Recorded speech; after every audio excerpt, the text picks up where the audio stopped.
Ô, cara. Opa, Bom, bom. como é que vai, Gustavo? Gustavo. Tava você na casa? Oi? Só tava você em casa? Não, tem uns amigos que estão na frente. Aqui. Tchau, só ninguém. Você vira pra mim com. Não, eles não tinham um mandato pra entrar na minha casa. Então, resumindo pra vocês, foi isso. Os piá estavam lá em casa assistindo a final da Copa América, Brasil e Peru. O Brasil foi campeão, teve o caos na rua, a Choque chegou pra mandar todo mundo embora. Os piá estavam lá da frente meio curioso e os policiais abordaram os piá. Nisso que eles abordaram os piá, eles já foram entrando na minha casa. E polícia gente fina, hein? Será que ela podia ter feito aquilo? A resposta é: depende. Antes de continuar e analisar, é preciso estabelecer algumas premissas. E no caso desse vídeo, a gente vai considerar que o menino não mentiu em nada. Daí a gente se questiona: será que a polícia pode entrar na casa? E a dúvida é razoável, porque a casa é considerada pela Constituição Federal um asilo inviolável, mas ela traz algumas exceções. A sua casa pode ser invadida em situação de flagrante delito para prestar socorro, para cumprir mandado judicial desde que no horário legal e, é claro, para te salvar num caso de desastre. E essas são as exceções que a própria Constituição traz para ela mesma e são espelhadas na lei de abuso de autoridade. E no caso do vídeo, é possível que os policiais tenham incorrido no que dispõe o artigo 22, invadir ou adentrar clandestina ou astuciosamente, agora, ou a revelia da vontade do ocupante,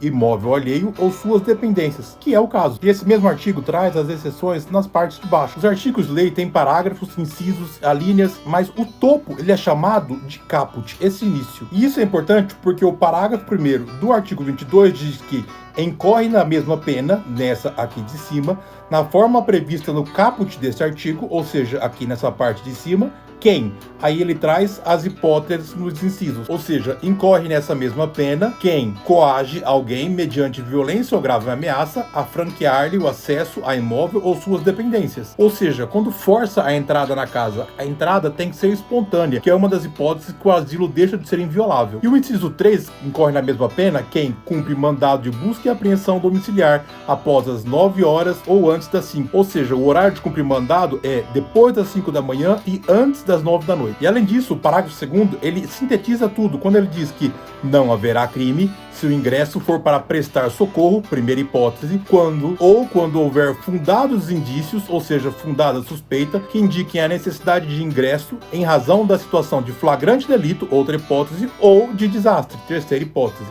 Assim, se tivesse acontecendo, por exemplo, uma situação de flagrante delito, estaria autorizada a entrada da polícia ali no imóvel. E eu não me atentei que hora que foi o jogo, mas se fosse mandado judicial, ele deveria ser cumprido após as 5 da manhã e antes das 9 da noite. Se um dia a polícia chegar na sua casa para cumprir um mandado judicial, leia o que está escrito ali, porque lá deverá constar o motivo da realização daquela busca e apreensão que estará sendo feita na sua casa, além de estar descrito o que será buscado e apreendido. Ou seja, não é qualquer coisa que eles saem apreendendo. Assim, em suma, os policiais poderiam ter incorrido no crime de abuso de autoridade previsto no artigo 22 da Lei de Abuso de Autoridade, além de inúmeras outras disposições. E aí, já sabia dessa? Não? Então já me segue pra lá.